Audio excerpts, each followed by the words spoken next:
Naongelea neno nasema kujua kulomba msamaha. Kulomba msamaha ni tunda ya Ukristo. Kulomba msamaha ni tunda ya wokovu. Mtu yeyote ambaye anajua kulomba msamaha, huyu mtu atasamehewa maisha yake yote, na wakati anasamehewa baraka pia zinamfuata. Lakini pia Mungu atafungua njia, sababu kuna kitu ambacho kinafungua njia ni mabishano, matengano, machambo, matusi. Vitu vibaya vinafunga njia, lakini msamaha inakuja na pasule ile njia. Haleluya.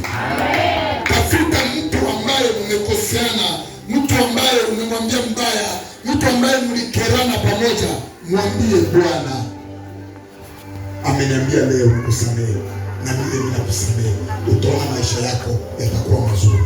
Mtu ambaye anaweka vitu kwa roho, ule mtu anagonjwa kama tension, hypertension, unakuwa na magonjwa mingi, lakini ukikuwa mtu wa kuachilia roho yako kwa msamaha, unakuwa unaleta dawa ndani ya mwili yako. Amen. Haleluya. Amen. Dada, unaweza kufungulia wale watu wako pale na ufunge na ikuwe mwisho, bali ikuwe grace hapa, sababu yuko Mungu anatosha.